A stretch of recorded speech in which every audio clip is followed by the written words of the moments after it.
as we are aware, this topic is very, very interesting one. And India has taken this presidency at a time which is very, very important and crucial. This gives India a chance to shape the agenda for the global cooperation. As the world emerges from the shadows of COVID-19 pandemic and the ongoing war, this assumes ever more importance. The importance is also reflected by India's economic growth, and the kind of growth that is projected is going to be second only to Saudi Arabia in the coming year. Its member states account for 80% of, I'm talking of G20 member states, 80% of global GDP, 75% of global trade, and 60% of the world population. And hence, New Delhi is very eager to project the presidency as an opportunity to underline its emerging status as well as promote multilateralism.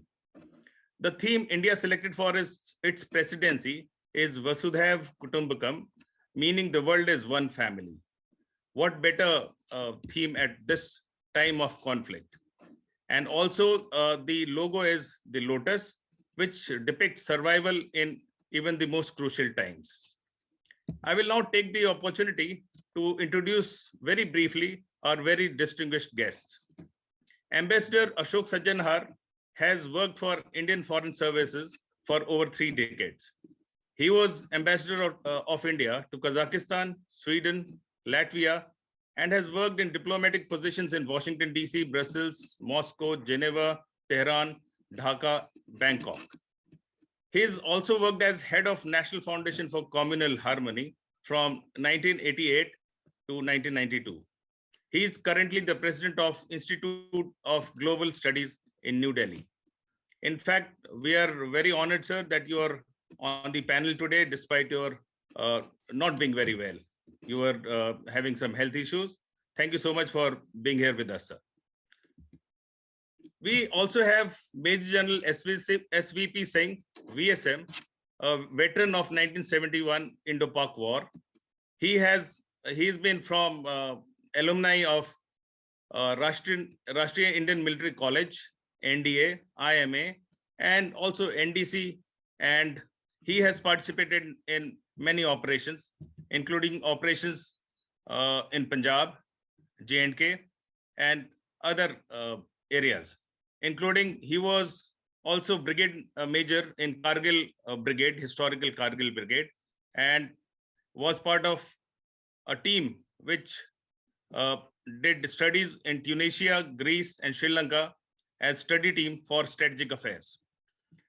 Thank you, sir, for coming over and being on our panel. Thank you so much. Thank you. Then we have Ms. Smita Sharma. She is an award-winning independent journalist, very famous one, and a TV commentator in India. She writes in Hindi and English on foreign policy and security issues. She has been deputy editor and one of the India's oldest daily, The Tribune. She has worked with many TV channels, India Today, Aaj Tak, IBN 7, CNN, and DD News. And her reportage of Kashmir conflict in 2010 won the prestigious Ramnath Goenka Award, and the ground reportage of Shahbag protest in Bangladesh won an ENBA. She is IVLP fellow and alumni of Asia Pacific Center for Security Studies in Hawaii. Thank you, ma'am. Thank you for joining. It's a pleasure to be here. Thank you. We have Dr. Himanshu Bose. He is presently registrar in IGNOU. He did his master's in political science from Utkal University, Odisha, and did his MPhil and PhD from the School of International Studies at JNU. His area of specialization includes international security, arms transfer, and foreign policy. Dr. Bose has more than 25 years of teaching experience and more than 10 years of administrative experience. He is also associated with various NGOs, policy planning institutes, and think tanks. He is one of the founding members of Indian think tank CSIR, which strives to propagate and establish an Indic perspective of Indian foreign policy. Thank you so much, sir, for joining. I also take this opportunity to introduce Manish Kumar Jha, who will be joining us in this debate a little late. in this discussion. Manish Kumar Jha is a deputy editor at Express Defense, Financial Express Digital. He writes on defense, foreign affairs, and economy. His global coverage on ground spans more than 30 countries worldwide. He has received many international press fellowship awards. He also received special civilian membership honor by USI. And he was the first one to get that honor.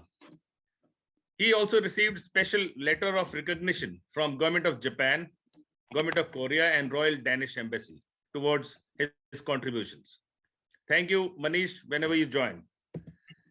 I would also like to introduce Mr. K. Vinay Kumar. He is convener, Center for World Affairs, Maharashtra National Law University, with whom we are in collaboration doing this event. He is presently working as assistant professor of political science and international relations at Maharashtra National Law University, Aurangabad. Thank you, Vinay, for joining us. And I now hand over I hand over to Mr. Dr. Sandeep Tripathi, please. Thank you so much, sir, for your kind introduction to all the guests. Am I audible? Yes. Okay. So first of all, I would like to thank all the distinguished guests and the galaxy of scholars today we have with Forum for Global Studies. And without taking any much more time, I would like to invite a esteemed guest, 3 decades experience as a foreign policy practitioner, a very learned scholar, Ambassador Ashok Sajjan Harsha. Sir, now the floor is yours, please. Thank you very much, Sandeep, and thank you very much, Manoj Singh ji, for this very generous and gracious introduction.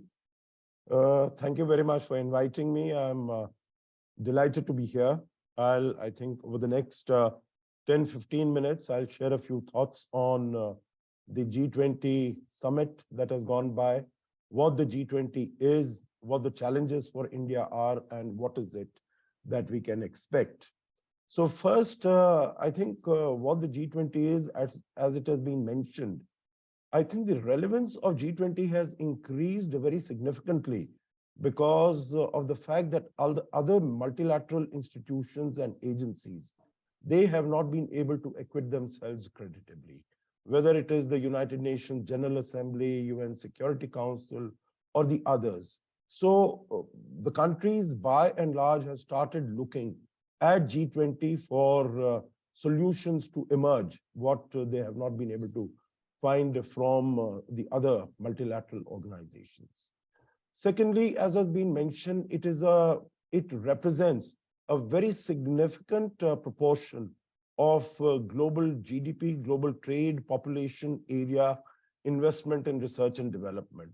So in that sense, the number of 20 countries, that is 19 countries plus the European Union, that is large enough to cover a very significant portion of global activity and endeavor, and also small enough where face-to-face interactions can take place and work can be accomplished, significant policy decisions can be taken. That having been said, I think it's also pertinent to remember that G20 is not any global treaty. It's not an international agreement whose decisions can be implemented. Not at all. It is a policy a forum where all the members, they get together to evolve certain policies, which it is not binding on anyone to follow them, but then it carries the weight of all these countries and the economic and the political strength that lies behind them. Another aspect that needs to be kept in mind is that G20 is basically an economic forum. It's an economic setup. It's not a political setup. And if we were to look at the history of it, it really started in the late 1990s, after the world was buffeted by a number of economic crises. starting with the Mexican peso crisis in 1994. Then we had in 1997 the ASEAN crisis, and then we had the Russian ruble crisis in 1998. So that is when these 20 countries got together, because G7 thought that it was a much limited grouping, so they expanded at the level of the presidents of central banks and at the level of the finance ministers. But then this was upgraded to the level at the summit level, to the level of heads of state and government in 2009, when we had the international economic crisis in 2008. So by and large, it's an economic forum, but still, I think geopolitics cannot be separated from geoeconomics. So we have seen that this year also, the ongoing conflict in Ukraine, that has also cast a very big shadow over the proceedings of the G20. And I think the credit goes significant credit goes to the deft diplomacy of the Indian delegation and Prime Minister Modi, because what we have heard over the last few days after the summit ended, that China had tried hard to not include the reference, the statement the Prime Minister had made to President Putin, that this is not an era of war. Maybe they did not want, China did not want the imprint of India on the Bali Declaration. But then all the other countries wanted, so to an extent, China was sidelined on that issue. And also the fact that India is seen some sort of an honest broker, that it enjoys the confidence of all the sides as far as this grouping is concerned. So this is how what the G20 is at the moment, and it was an extremely challenging setting, because many of the G20 meetings at different levels, at senior official level, at ministerial level, they were not able to come to any agreed text or agreed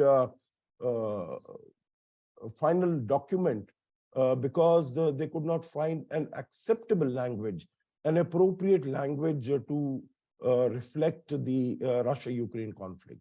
And as we heard Dr. Jaishankar mentioning, that when he went to Moscow just a few days ago, it was one of his tasks was to get Russia on board on some sort of a language that would be acceptable. So I think we have heard a little bit about what goes behind closed doors when these issues and matters are discussed. And I think many countries did refer to the fact that India played a very constructive role and a very important role. And I think there is much hope and expectation as far as of the global community, as far as India's presidency is concerned, notwithstanding the fact that it is under these very challenging circumstances that India is assuming this onerous position. So as Prime Minister Modi said that next year on 9th and 10th September, we'll have the meeting in India when everyone, all the G20 leaders come. And of course, along with them, we have also invited about 9 other guest countries.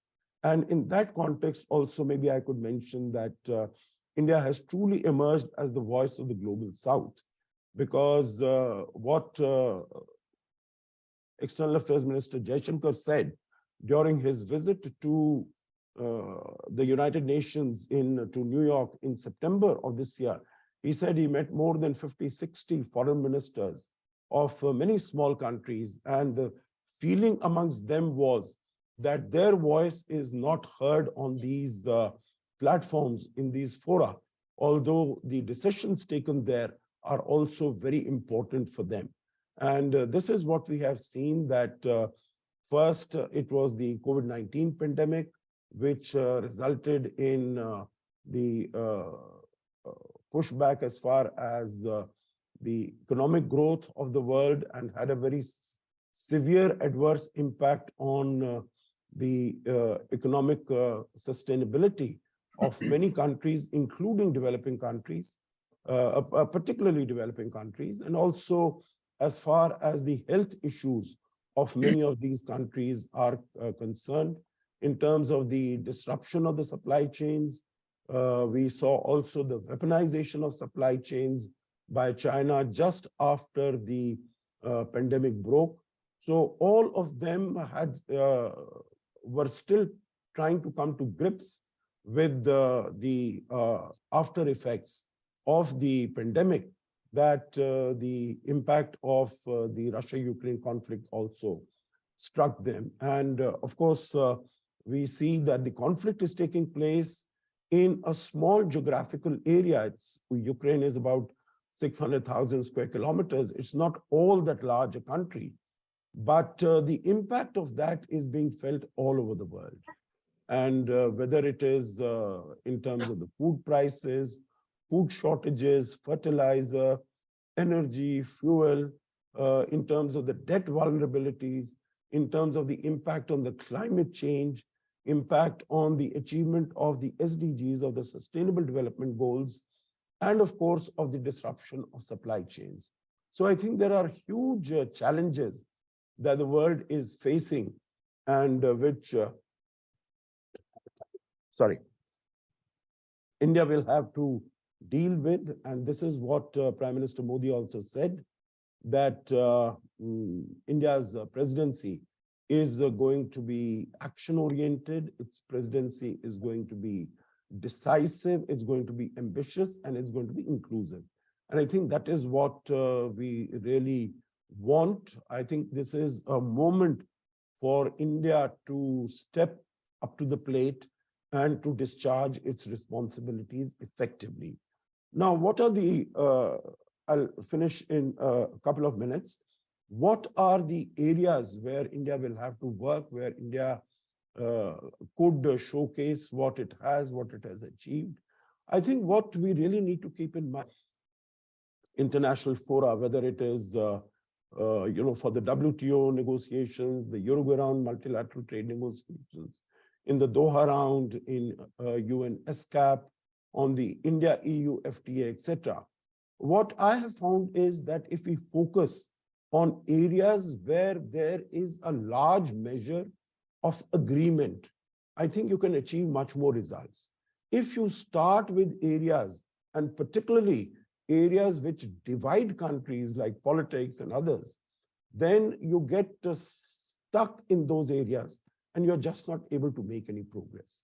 So I think India will have to choose and select areas where it can see by and large a significant measure of convergence. Today we have seen that there is this meeting taking place on the Andaman Nicobar Islands, where all the ambassadors of all the 20 countries are present, and India's priorities, whether it is in the area of climate finance, whether it is in the area of SDGs, in the area of sustainable and resilient supply chains, robust, dependable supply chains, or in terms of the success and achievements that India has registered in the area of digital transformation. I think that's very important, because India was able to convert the adversity of the COVID-19 into an opportunity and get into digitalization of a large number of areas, not only in the fintech sector, but also in terms of governance, in terms of delivery of government services, and so on and so forth. So India will be hosting about 200 meetings in the coming year. They will be hosted in 50 cities of India. So I think that will also be a great opportunity for India to showcase its soft power, its culture, and showcase what it has to offer to the world. I think India's stock in the world today is at a high level. India has emerged as a partner of choice for all major players and institutions on the world stage. It has proved itself to be indispensable to seeking solutions to any of the global challenges like climate change, like poverty, like debt, like nuclear non-proliferation, whether they are economic or political or strategic issues. So India has positioned itself extremely well. And because of the very proactive approach that both Prime Minister Modi and the External Affairs Minister have adopted, there is a very good understanding and a rapport that our leadership has with the leadership of many countries. So I think we can look forward to India's presidency with hope, with confidence, but that India is determined to make a success of it. Thank you very much. Thank you so much, sir, for your insightful remarks on the G20's India's presidency and the way you highlighted that how India has emerged as the voice of global South, and the way Indian leadership, we are in a position to navigate to set the trajectory of the global politics in terms of addressing the global challenges. So I think, so thank you so much, sir, for your insightful remarks on this crucial topic that today we have opted. Thank you so much, sir. Now, the next speaker, very distinguished guest we have with us, Major General S.P.B. Singh. Sir, you are most welcome. And now the floor. Am I clear to you? My voice is clear. Yeah, thank you very much, Dr. Sandeep Tripathi. And I think we must thank Mr. Ashok Sajanar also for giving a complete canvas of the G20 in such a short span of time. So while he was speaking, my mind was reflecting. From a nation being called one of snake charmers, today India is charming the world, or the world is charmed by India. Now that is the switch which has taken place from 1947 to date. And how I visualize India, in words of Putin, I would say that India is a swing state. And I'll put it further in the Grand Prix language, the Grand Prix racing, in pole position today. And for that, we have to thank the government in the last about 8-10 years to have come out stronger and projecting the personality of the nation. You see, it's a changing world order. On one end, unipolarity is being sought by America, but actually it is tottering. On the other hand, Xi Jinping's China is wanting to establish its own central world order through the Global Security Initiative, despite what problem it is having in the COVID, and it is still fighting that. And third is, the Nikkei Asia had come out with a concept of tripolar world, in which it had said the rise of India and Turkey. Though, of course, when I see India and Turkey, they are two poles apart, but all the same, India is being seen that. And going back in 2011, our economist, Mr. Arvind Virmani, had articulated the tripolar world, in which he had foreseen US, India, and China as the prime players. So I think G20 has got us in that pole position where next 1 year we hold its presidency. The Prime Minister holds the gavel. Now that's a big thing. And why not? You see, India is the largest now populated country, and manpower is a great asset, provided we use it, we harness it. Then we are the 5th largest economy and chasing soon to be 4th and even reach the 3rd position. So that itself is creating a position where we are going to be a great balancer bridge and balance in world affairs. And this is not something new, I would say. G20 is not something new. India has been a leader post-independence. The non-aligned leadership was India's. Though it may have been a soft power leadership, but it was acknowledged. And today, India is still, I would say, the confluence of the Sangam of the East and the West. And why I say that? On the West, we have the Quad, we have the IPEF, we have the G20, and in the East, we have got the Shanghai Cooperation Organization, we have got the BRICS. So, and we have got the Quad of the West.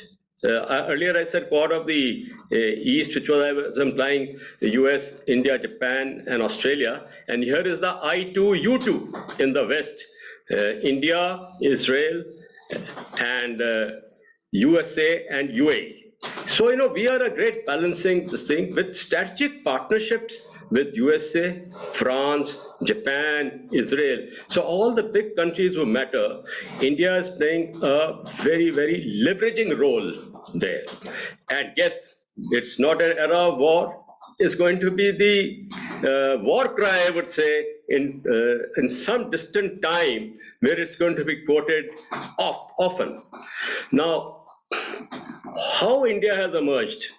G20 presidency, Mr. Sajanar has given us a good sub-cheese on that.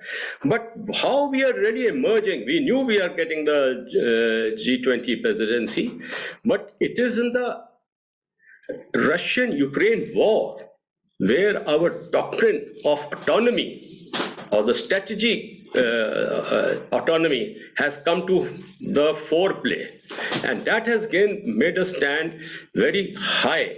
We have been sort of, even in the background, the grain clearance for the Ukraine, India had a backdoor contribution. So that is it. Now, world, as we know, is at crossroads, it's at crosswires. Whether the center of gravity today is Ukraine, it can easily shift to Taiwan anytime.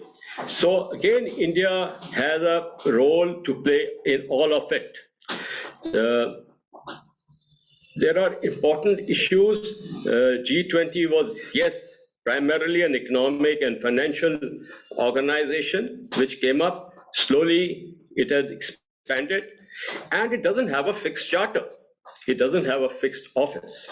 So that is why in the current times of terrorism, counter-terrorism, hybrid warfare, G20's canvas has enlarged, maybe informally. And that is why the Russian-Ukraine war was bearing very high and deep in the minds of the G20 leaders, to the extent that missile having landed in Poland almost hijacked, I thought, the G20 proceedings, at least for a day. So that it is. India has to now play a very important role. And we have emerged as an important player in the sense the management of COVID-19 has put us again in the forefront.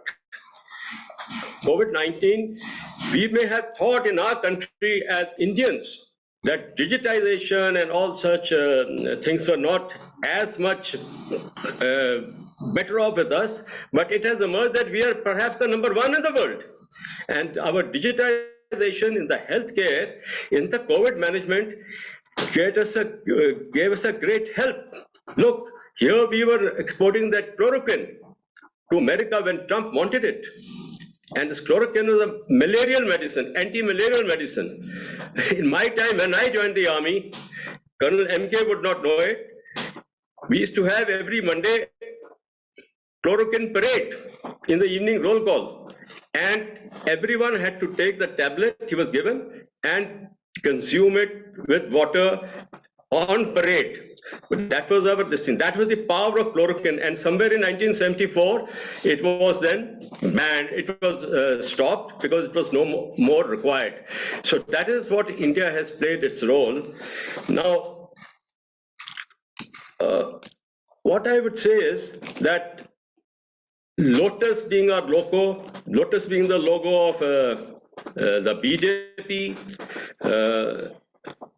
Earth, one family, one future, I would say is what is the message of the Prime Minister. And for us, the challenges are how to take forward the global trade, how to take forward the climate change problems, how to project greater humanitarianism in the world. And here again, as a soft power, our projection, the Ukraine war, we have given support to even Ukraine in this regard. So there our intervention has been very, very on the morally high ground. Having said this much, I would say that we have to push the pressing issues. Again, I emphasize climate change, food, hunger, which is there, healthcare, technology, digitization, infrastructure, and I think there India should be able to assemble the G20 countries together, which are pulling apart, they are polarized, and that is a very big challenge. How to get them together with their own polarized world, with their own agendas. So I hand you back, Dr. Tripathi, with these few words. Thank you so much, sir, for your enlightening remarks on this G20, the way you put forward your views. So thank you so much, sir. Now we have with us a very leading journalist, award-winning journalist, and we heard a lot on foreign policy from Shmita Sharma, ma'am. So now you are most welcome. Now the floor is yours to take the floor and kindly focus on the topic. Thank you, Dr. Tripathi. Good evening, everybody. And to Ambassador Sajanha, to General Singh, also to all the people who are tuning into this webinar, to the scholars and students. I think much of the context for the rise in structure of the G20 has already been laid by my previous speakers. They have been practitioners of diplomacy, of military, of course, interventions. I bring to the room my skepticism as a journalist, and also, in fact, some contrary opinions too when it comes to the way we view how the events have been unfolding today, going back, of course, to my own ground experiences of covering several of these summit meetings and a lot of these functions. Just to add to the context, what Mr. Manoj Singh said, Ambassador Sajanha said, to the younger students, when we talk about G20, what is it that we are really looking at? We are looking at the G7, 7 developed industrialized economies within these 20 nations forum. We are looking at 12 developing economies, including BRICS. We are looking at EU, which alone again has 27 member states. So there's basically powerful countries that are representative of each continent, which is why it increases the expectations from this forum that is it our best possible solution for a global economic governance. Now, Ambassador Sajanha referred to the 90s when the foundation was being laid, but I think G20, well, what we saw in 2007 and 8 during the financial crisis, the way there was public fiscal packages, stimulus that were added, there were major contributions from US and China, not to forget India's own resilient role in that global financial crisis that earned the then Indian government led by Prime Minister Manmohan Singh a whole lot of praise. So that was the one period where we really saw G20 kind of coming through to people's expectations and being able to make sure that the world could come out of the dark shadows of the financial crisis. But is it still the same? I think when I ask that question, we have to keep in mind the situation that we are looking at today. The world estimates suggest that up to 95 million people are facing extreme poverty because of the troika of the pandemic, Also the Russia-Ukraine war, the rising inflation. We have seen the kind of situation that unleashed in Sri Lanka. Of course, a lot of it was internally triggered, but also a lot of it driven by the global economic crisis in the wake of a pandemic. The supply side, in fact, falls. The supply side crisis when it comes to the supply chains of grains or staple cereals, oil seeds. These are the global inflation, which has been rising to 6.5%, 6.7% and above. And these circumstances are not going to change anytime soon.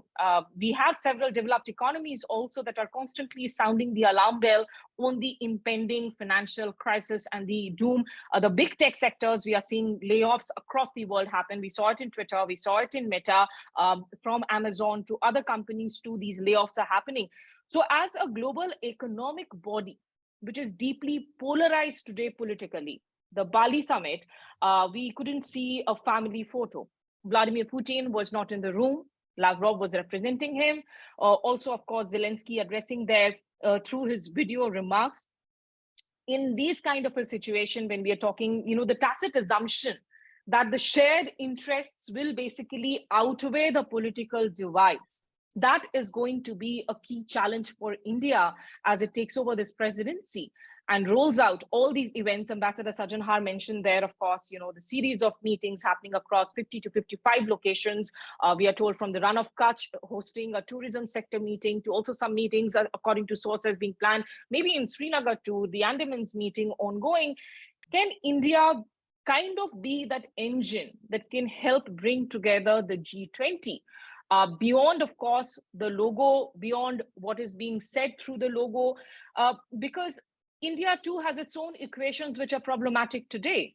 And if you look at the way the G20 structures have changed, the divisions between the haves and the have-nots, the elites and the developing economies, if those horizontals have deepened, you also have the verticals between the institutions. You have a G7 versus the BRICS, you have a Quad versus the SCO, you have the US versus the China.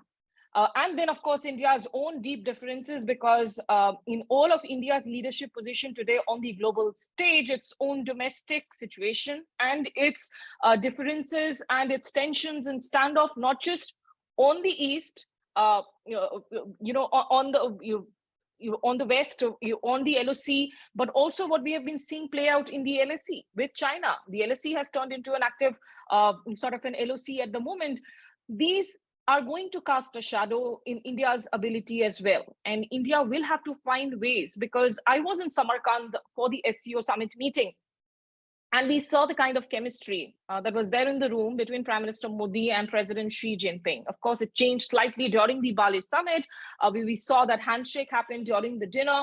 From my discourses, conversations with the diplomats at the moment, I know for sure that one of the challenges for India is whether there will be a full attendance during the G20 summit or not. Will it be able to make that happen?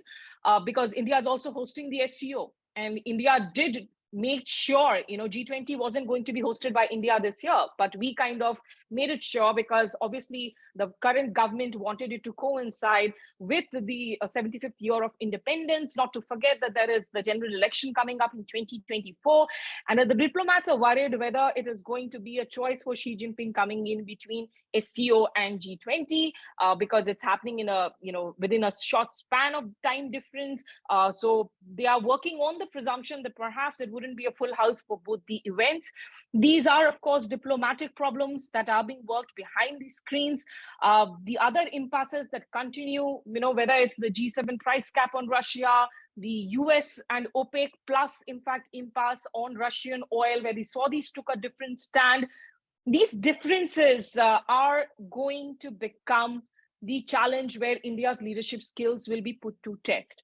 I think it's good in a way that the Troika, which is hosting G20, you saw it happen in Indonesia.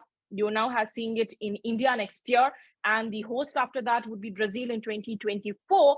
So in a way, the platform does get a credible space that the global South can try and facilitate a North-South dialogue, because all of these three countries are developing economies which get to host the G20. and India having identified 5 priority issues: growth and prosperity, there is resilient global value chains, there is logistics, and the WTO reforms, which again remains one of the thorniest areas today, where walking the talk will be very, very challenging. India has also said, Nirmala Sitharaman, the finance minister, has been saying that how when it comes to virtual assets, cryptocurrencies, the terror threats that emanates from them across the world, how to go about in regulating them, that kind of remains the unfinalized priority also, which India would like to address in its G20 presidency. But to be able to bring all these differing voices together by next year, September, I don't know what will be the change on the ground when it comes to the Russian offensive in Ukraine. How deep will that shadow still be there? I wish I could crystal gaze, but for sure, as we look at winters again, it's not that the war is going away, and the impact, the inflationary impact, the recessionary impact of all these challenges are only going to play out further in the next few months. So yes, domestically, I think it does present India a big opportunity in terms of projecting, of course, in landscaping India to the audience, in taking forward its civilizational role in leadership. General Singh, they're talking about India's leadership roles even in the days of non-alignment. And it's not like India hasn't mediated in conflicts.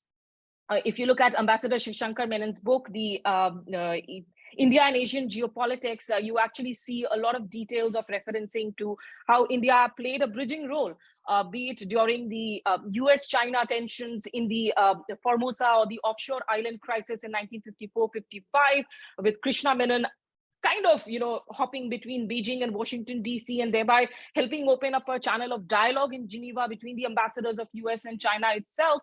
Or, of course, when it came to the military interventions in the neighborhood, we have seen those stories with, of course, their pros and cons in Bangladesh, in Sri Lanka. But in Ukraine war, I know there has been a lot of speculation. Can India bring the warring sides together, given that it is one of the few countries that have kept its channel of communication open with Ukraine and with Russia? So far, India has continued to say that, we are not going to play an active mediation role. Of course, they are raising all the issues, including the dangers of any nuclear inadvertent sort of a strike happening as well. But there we need to realize that when we are attaching a whole lot of premium into this era of war phrase becoming a part of the G20 communique, because when this was said by Prime Minister Modi to President Putin in Samarkand, and I was there for that SEO meeting, I remember that this was interpreted differently based on the opportunities that people wanted to seize. So the Western countries like France and all went ahead to say that, look, India is taking a position where it is actually chiding Russia publicly. And I put forward this question to Foreign Secretary Vinay Quatra, where he went at length to explain that no, this wasn't a position that India had differed on, that India was still, of course, India wasn't chiding Russia, but India was only hoping that the sides, that dialogue and diplomacy were the need of the hour. So we need to avoid a situation, I think, with Professor Happy Mon Jacob of JNU, a known commentator, he describes as the commitment trap, because we don't want to get into the commitment trap where it is seen that India is basically now siding completely with the US-led West when it comes to taking a public chiding or a public rebuke, sort of a stand against Russia. And, to try and bring these parties together as one of the many interlocutors, but not to forget again, the kind of comments that we have heard from President Macron on China, that, could China be a mediator in the Russia-Ukraine war? That is a situation that would make India uncomfortable. One of the reasons that Russia also holds so much importance, of course, aside from the fact that it's been a time-tested relationship and the kind of deep defense, which, by the way, now has, of course, widened over the years. India's defense basket has expanded with Israel, France, US coming in there. But one of the reasons has been the Russia-China nexus and the alliance, which is not a natural alliance, but something that India needs to keep a close watch on. So, I'm just going to conclude by saying that I think for India, this G20 presidency presents a lot of leadership opportunities. I do hope and wish that it is not used. I know that the current party is a party which is sui generis when it comes to elections, when it comes to election machineries, somehow trying to tie international leadership events with domestic political rhetoric, in my personal opinion, is not something that should be advised on the international forums, because when you try and bring in the symbolisms too much, connecting it to the 2024 general elections too, it could have its own slippery slopes as well. But how it manages to get in its own differences with China in place, give it that breathing space without actually ceding significant territory, position, or power, to try and ensure that the attendance in the room happens and India can push forward for reforms, be it on WTO, be it on supply chains, on sustainability, more importantly, on climate resilience. I think these are the key things that we will have to keep a watch on. I'll end it there. Thank you so much. For the time being, I was thinking that we are in the DD News. Thanks, ma'am. Your enlightening views on this G20. And as you were there in the Samarkand summit, and you have explained your personal experience that G20 presidency is not something easy for India also. The way we have challenges, the way the nuances the international politics has. So in terms of your views, I think that will be very, very milestone for the policymakers as well as the practitioners as well as the students. Thank you so much for this enlightening and insightful remarks on the G20. Thank you, ma'am. Now we have with us a leading scholar, Dr. Himanshu Bose. Sir, I would like to invite you. Now the floor is yours. Dr. Himanshu Bose, sir.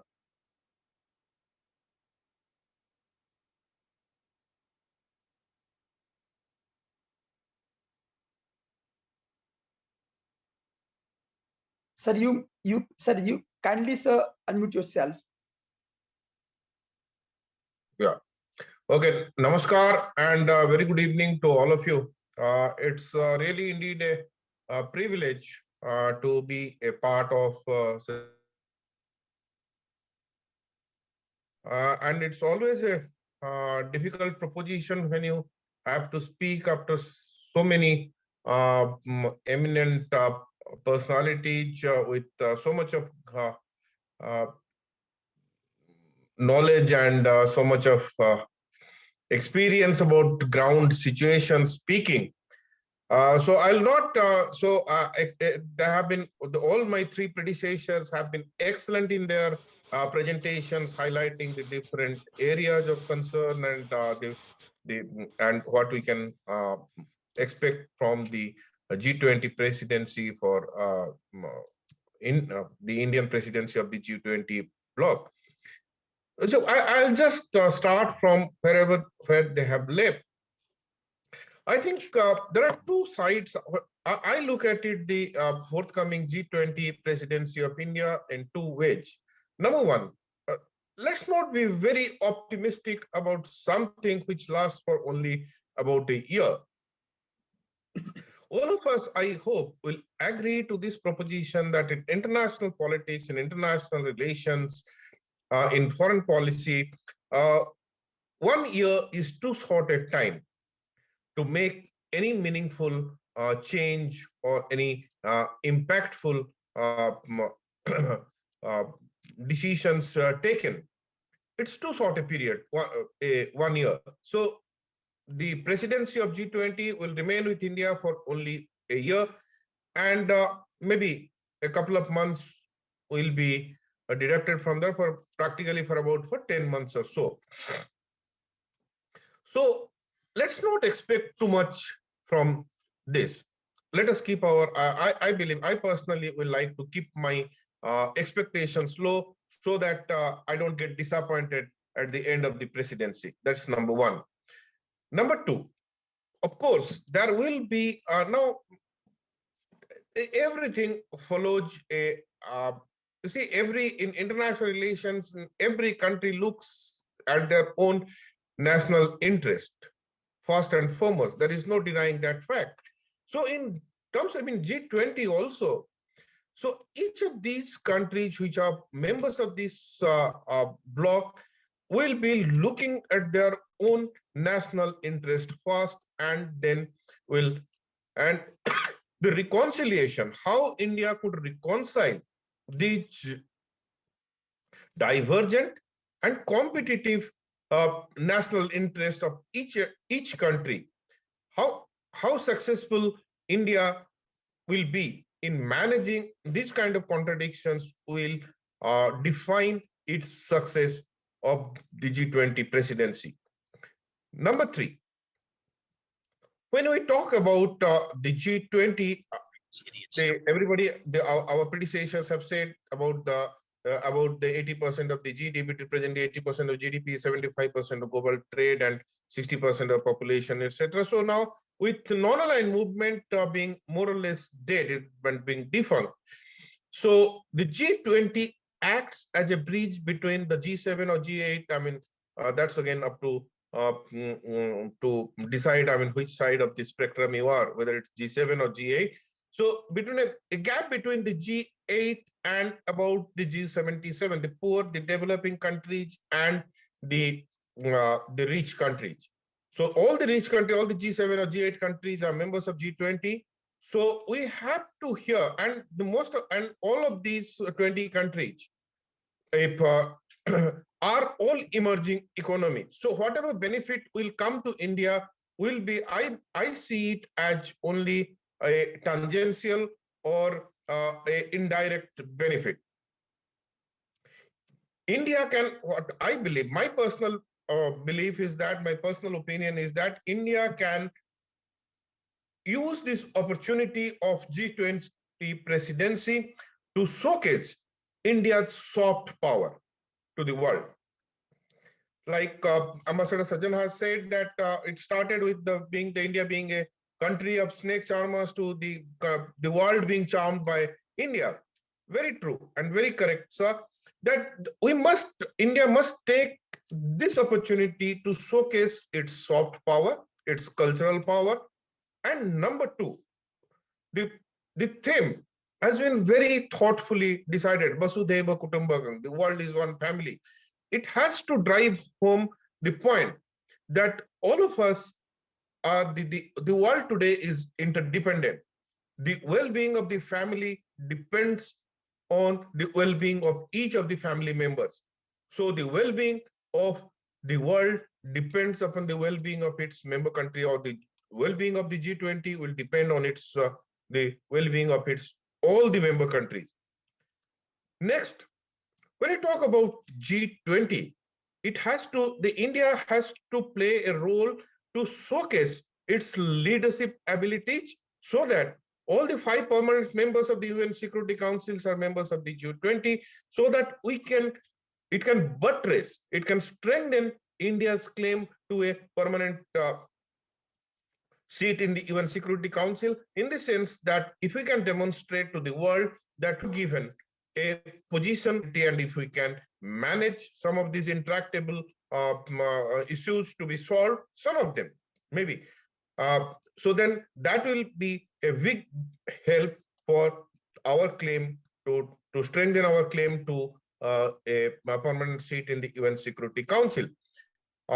India can play a role in managing in strengthening and managing, and to bring onto the line the global supply chain that has been disrupted by the Russian-Ukraine war, and also to take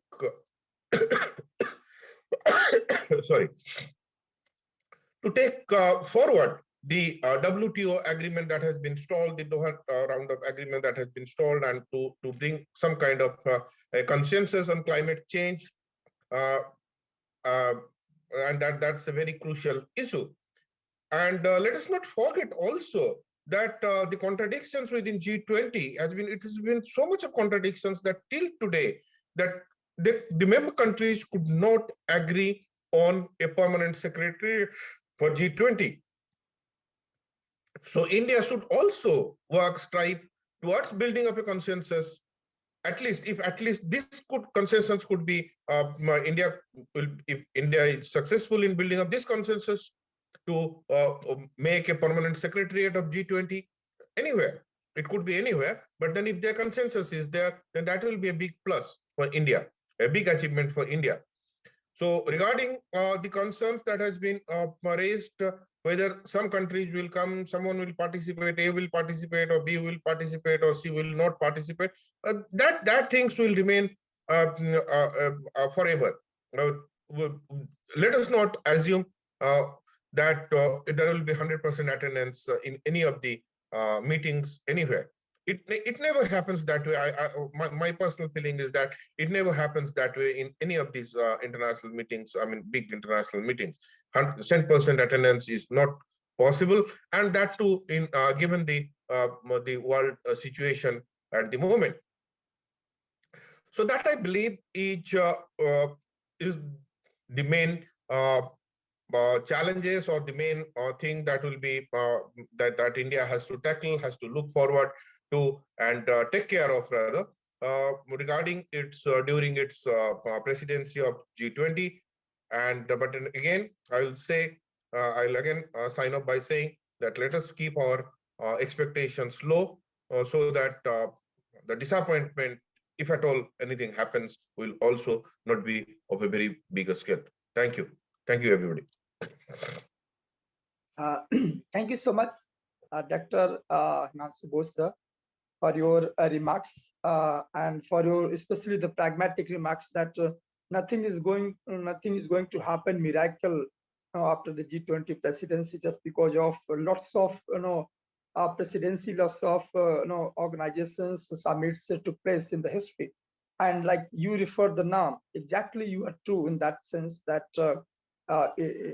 but let's see what will happen, because it is an opportunity for India to project its soft power and to project itself as a global leader. So thank you so much, sir. Now I would like to hand over this session to Mr. Vinay Kumar, who is a convener of Center for World Affairs, Maharashtra National University, Aurangabad. And sir, please, this is your floor, and kindly extend the vote of thanks to all our distinguished panelists. As well as after that, this session will be open for the question answer session. So we have with us student, so they might ask the question from our guest. Thank you so much. Yes. Thank you, sir. Thank you, Sandeep Tripathi, sir.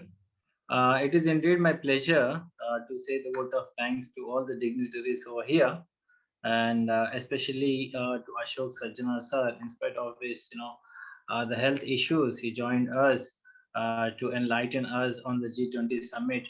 Sir has started with the significant rise of the India in this past 5 to 10 years, and he has also emphasized that India has to play a constructive role under the very challenging circumstances. And the sir has also emphasized that it has to stand as a representative of the global South, and because of the prevailing conditions, especially because of the conflict between the Ukraine and Russia, would be a challenging task for India to lead the G20. It is necessary for for India to overcome this problem, which may dominate the G20 summits.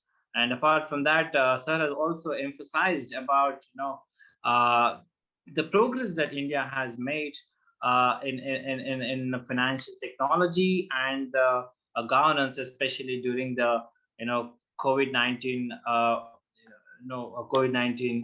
And the most important aspect is that we need to look again about the speech which was given by the Ashok Sajjana sir, is that the India today has become an indispensable to the global problems, and the India has been emerging as a leader today, as global leader to solve the issues around the world. And I would like to thank the Ashok Sajjana sir for throwing light on various aspects, mixing mixing the practical problems the ambassador faces with all his experience of the past 30 years. And thank you, sir. Thank you, Ashok Sajjanar, sir. And the next speaker we have was, Major General SPB Singh, sir.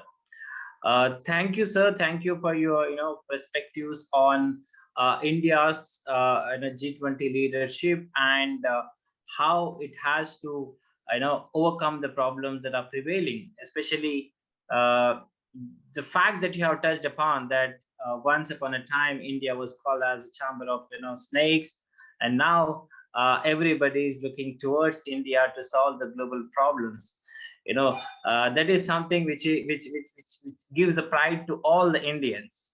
And apart from that, as rightly pointed out by Major General SPB Singh, that as stated by the Nikki Asia, that the world may emerge in the near future as a tripolar world, where India has to play a balancing role between the two superpowers, that is the United States and China in near future. And as rightly pointed out by Major General SPB Singh, that India has a huge potential of manpower, and that has to be tapped, to become a global leader in all aspects of, in all aspects, either it may be energy security, climate change, either it may be, global supply chain management, or humanitarian crisis, or it may be poverty, or what it may be. Sir has also rightly pointed out, how India has played a very crucial role after its independence through the NAM in the initial stages of the independence. And as we know that India cannot take any position, as rightly pointed out, that it has to maintain its strategic autonomy. And this strategic autonomy is something which is driving India neither towards, neither of the two poles of the world, that is either towards USSR, either towards Russia, or either towards the United States. And this strategic autonomy is giving a space to the country where it can further its national interest, as rightly pointed out. And in fact, the dominance and the leadership that India has shown during the management of the COVID-19 pandemic is something incredible, as stated by the Major General SPB Singh, sir.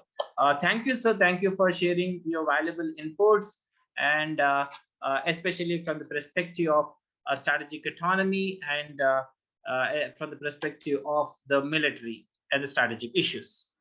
Now, coming to the contradictory opinion that has been expressed by Smita Sharma madam, we are very happy to have you on board today to discuss about India's G20 leadership. And in fact, it is a need of that everybody is talking about the positive aspects of the G20 leadership in the world, especially when India is emerging as one of the important power. It is also necessary to look the same thing from the other side of a coin, especially the contradictory opinion that has been expressed by Smita Sharma about the financial crisis, especially after the COVID-19 pandemic. Majority of the countries in the G20 are facing a global crisis, and it is a very challenging task to India that how this how these challenging aspects need to be put forth in such a way that it will benefit everyone. And however, the madam Smita Sharma madam has also emphasized that about the Samarkand SEO Summit and the Bali Summits in detailedly, and I'm not going to emphasize upon that. However, the one aspect which ma'am has emphasized about is about the global energy crisis. Especially when the winter is approaching, and the conflict between the Russia and Ukraine. Uh, it has hit on the supply chain management all over the world, and it is important aspect that the energy security has become a very critical aspect in these days. Today, if we go to the Russia-Ukraine conflict, the European Union has been sending the generators to the Ukraine because of the critical infrastructure that got affected by the strikes of Russia. So anyhow, so it is necessary for India to look the energy security and to make sure that there will be no energy crisis. And it is necessary for India to take up the issue as far as G20 countries are concerned, and it is necessary for the countries to also look at the perspective of the approaching danger of the climate change and the global warming. It is necessary for India, not only to India and to all the countries around the world, to restrict their carbon emissions. In fact, in the recently concluded COP27 summit, also there was no concluding emission cuts by developed countries, and it was much expectation was kept on the COP27, but unfortunately we could not get an agreement on how the major or the developing countries would cut the emissions in the near future. And this is going to be one of the important aspects to India, how it leads the G20 countries. Okay, and thank you, madam. Thank you for insightful and detailed explanation, especially the contradictory opinion. Thank you, madam. And the last speaker we had was Himanshu Bose, sir. Thank you, sir. It is in fact you have come to the point of realistic perspective, and as stated by you that 1 year is a very short period of time for any the expectations short, especially stressing on the aspect of Vasudhaiva Kutumbakam, which emphasized that the countries are interrelated and there is a need for interrelate peace that should be prevailed to maintain the prosperity amongst the around the world. And thank you, Dr. Sandip Tripathi, sir, for collaboration to organize the first G20 roundtable conference or the panel discussion in the country. I think we didn't have any center to host such kind of conferences with the foresight. The idea was yours, and it is in fact a fruitful discussion where our students have actively participated, and I thank you very much for giving this opportunity to be part of this Global Forum Studies. And at the last but not the least, I thank the Colonel Manoj Singh sir for his brief introduction about the guest and making the program facilitate between the speakers in a great way. Thank you to all the students who have been a part of this panel discussion today, and thank you a lot. Thanks. Thank you. Thank you so much, Mr. Vinod Kumar, and thank you so much for this collaboration, Maharashtra National University Aurangabad and FGS Forum for Global Studies. Now we have with us students from Center for World Affairs, National University Aurangabad. So now this floor is open to questions for our guest. So I request you all, dear students, kindly you can ask the question from we have with us a very distinguished panelist. So you may ask the question.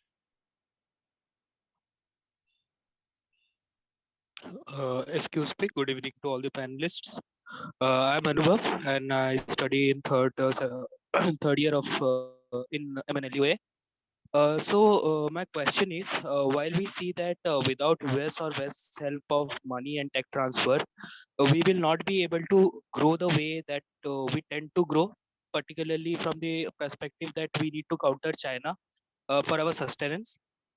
Isn't the panel thinks that G20 would be the best place to declare support for West and US in particular by bargaining that we must get the necessary tech transfer, be it in defense, be it in other manufacturing, critical manufacturing industries, and ready us to counter China because as far as I can understand, Russia and other allied countries of Russia do not provide us more than just military equipments or oil. So I think the West or US brings much more to the table rather than Russia. So isn't that will be good that if we show public support for US and West in the forthcoming G20 if this war continues till that time. Thank you. Dear Anbo, sorry to interrupt you. Your question to whom? Right now we have two. I asked to Smita ma'am. Okay. I think I took the right name. Thanks, Anubhav, for the question.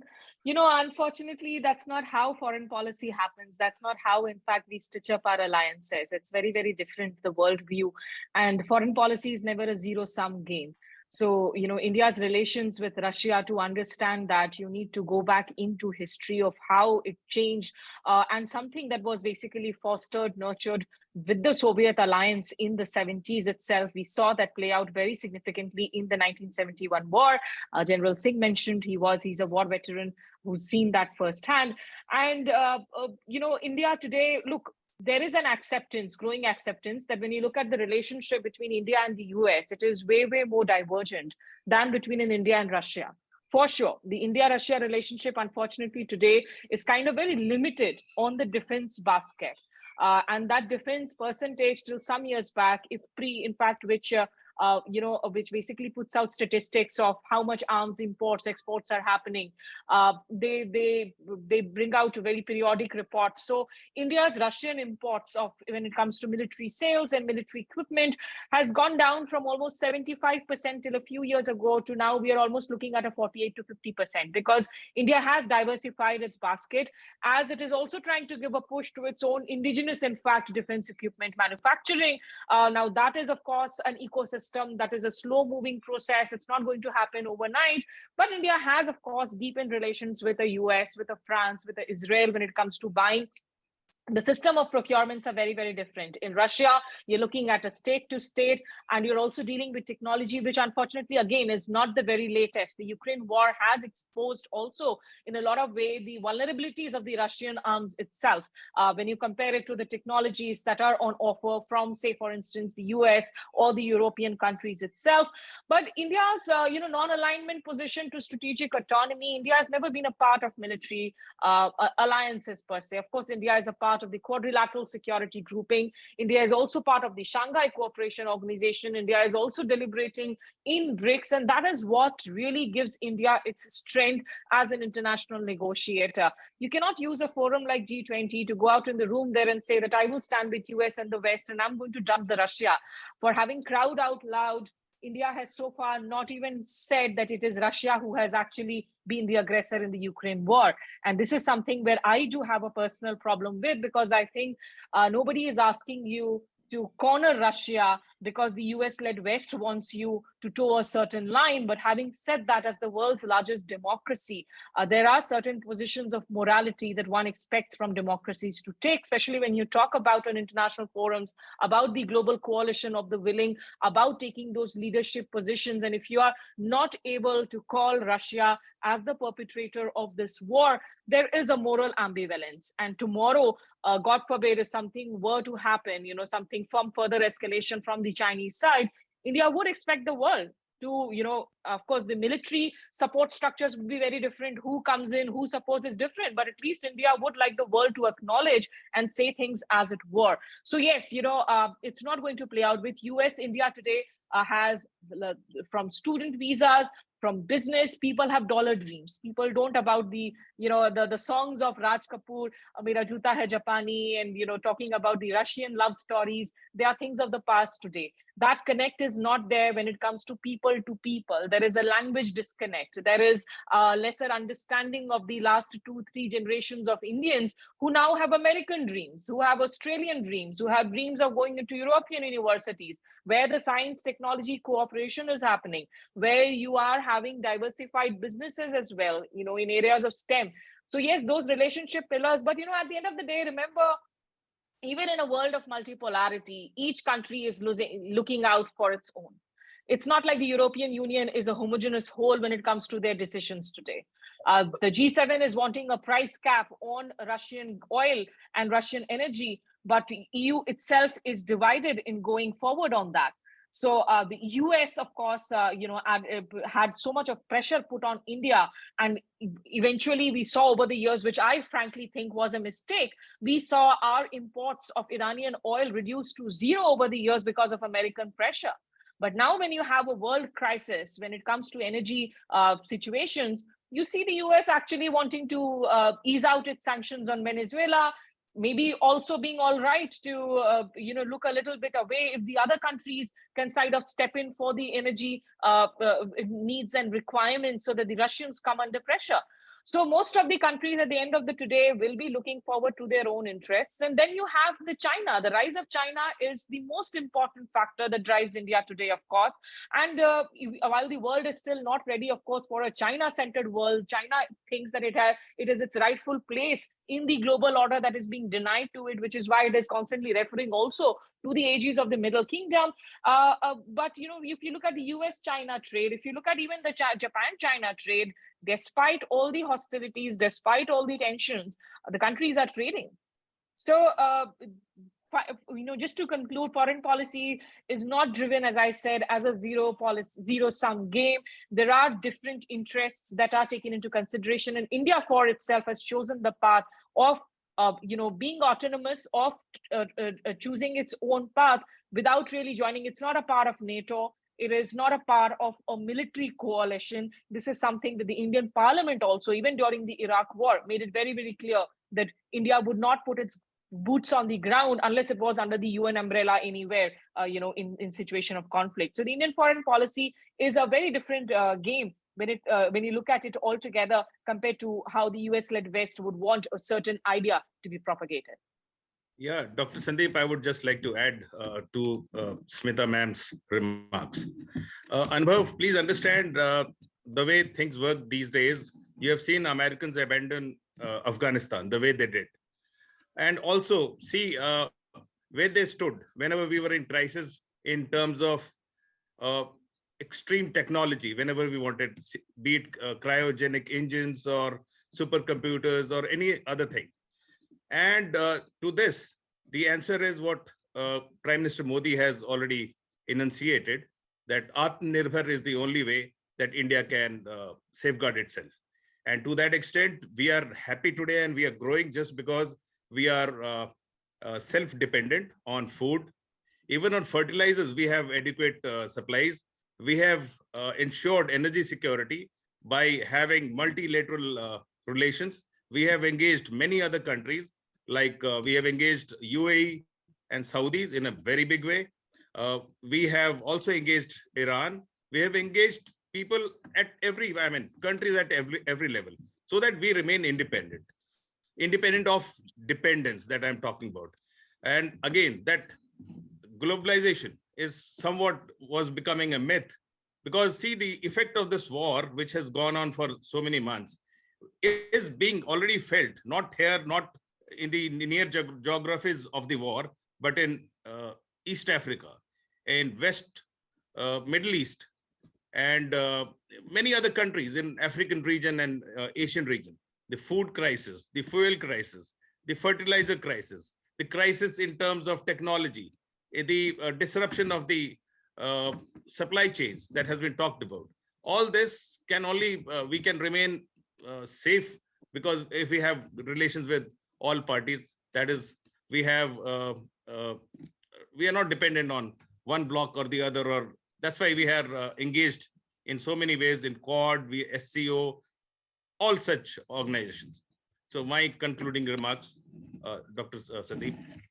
Thank you, sir. To add to Smita madam, and to Manoj sir, we need to remember that we have not completely zeroed the imports from Iran.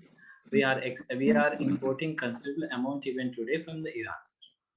No, actually, it's almost reduced to zero. The Iranian oil imports are really reduced, almost to not zero. Madam. It is almost to zero. I'm saying it is very, very big. You know, the Russian imports in the month of October went up to almost 22% compared to pre-COVID levels.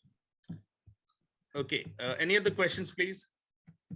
Dear student, any questions? Yeah.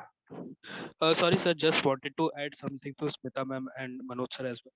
And sir, I do. Kindly keep your questions very brief, please. Yeah, sure, sir. Smita ma'am will be leaving, 6:30. So sure. 5 minutes. So any other question, Anubhav? Yes, sir. Just an extension to this, I do understand that these things does not work this way, but at least don't you all think that we might convince the US now that the relations have been upgraded so much that they might start seeing us as a natural ally, and they start giving us the technologies that we need. Obviously, back then, Russia or the Soviet Union did give us, but today they don't have that technology. The US or the West have those technologies. And the second thing is that once upon a time, China did the same thing. And thus China is today this far, and they can threaten India, and we can have an existential crisis for at least in the border parts, in the northern borders. So don't you all think that there should be, this should be taken as a brief, please. Thank you. Thank you. Anubhav, very quickly, and I think General SVP Singh should also be brought in here because you're talking a lot about the Indo-American defense transfer technology, which is actually a thorny issue in the relationship. The India-US relationship has seen its fair share of ups and downs. But, the point of multilateral forums like G20, really, when we talk about India's leadership ability, we shouldn't bring it down to bilateral issues. We shouldn't limit it to a one particular aspect, say, of a defense relationship with a country and talking about technology transfer. That's a part of the bilateral basket that India and US, and which has made actually seen a lot of significant progress. Today, you have a COMCASA, you have different logistic agreements, all of these in place, which has been signed, mutual logistics agreements too and stuff.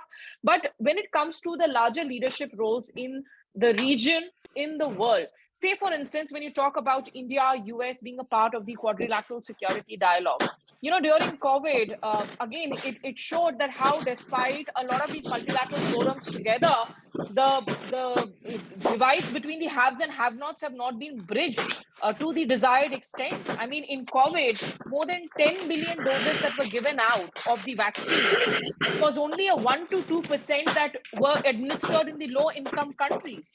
There were vaccine stocking up that happened with the developed economies.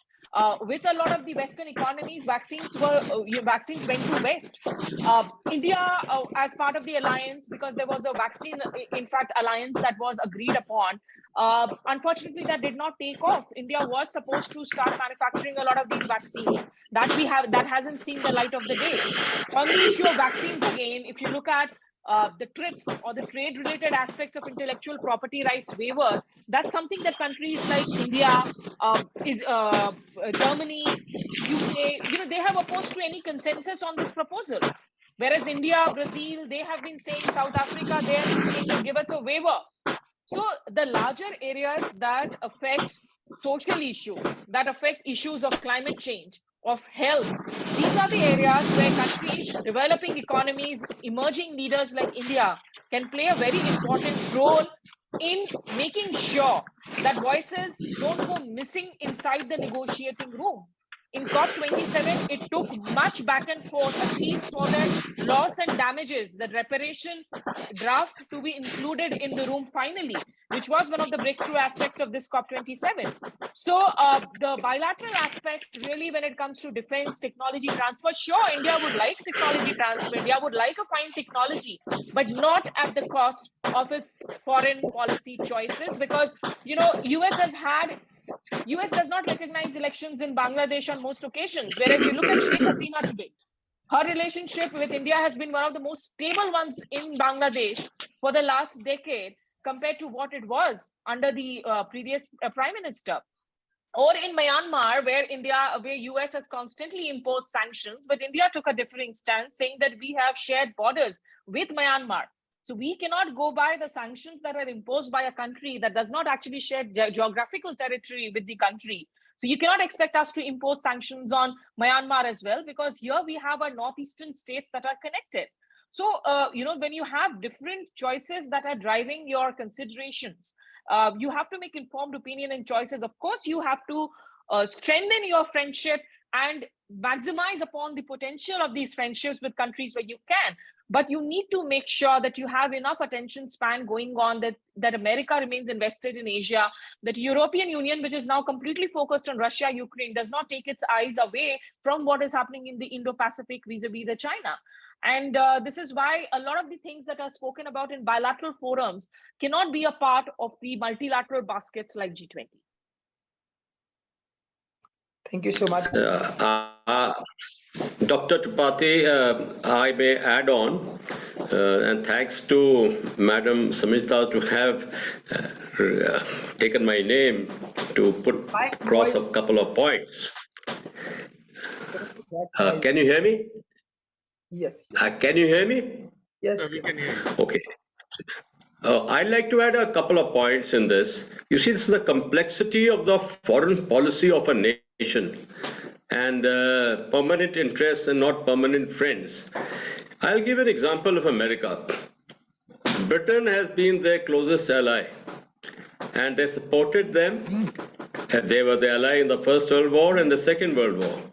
In the Second World War, America took some time to enter the war because Britain had not been able to pay the war reparations to America, and apart from some other reasons as well.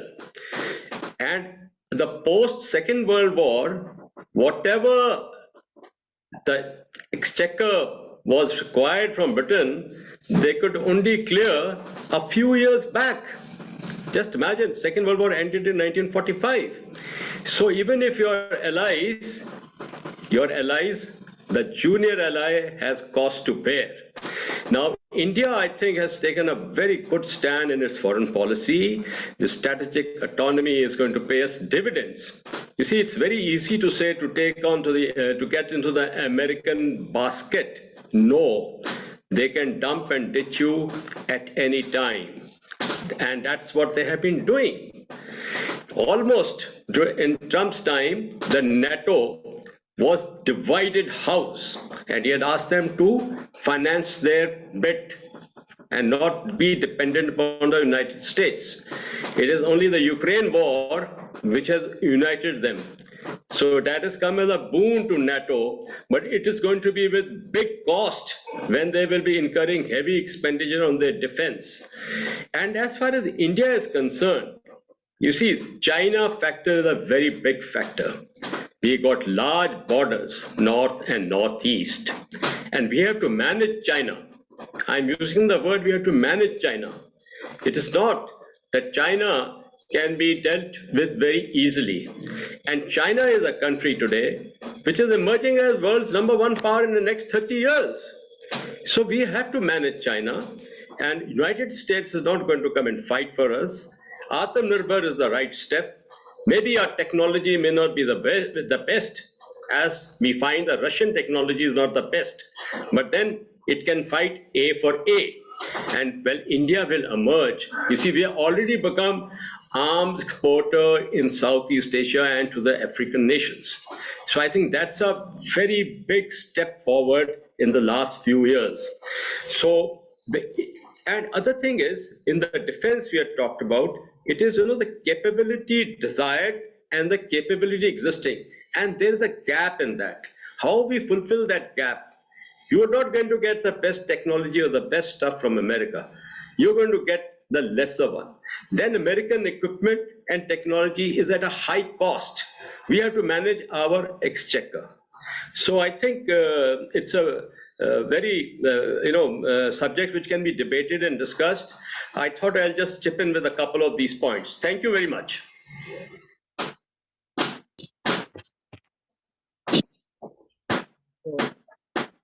Thank you so much, sir. I hope we have very less time.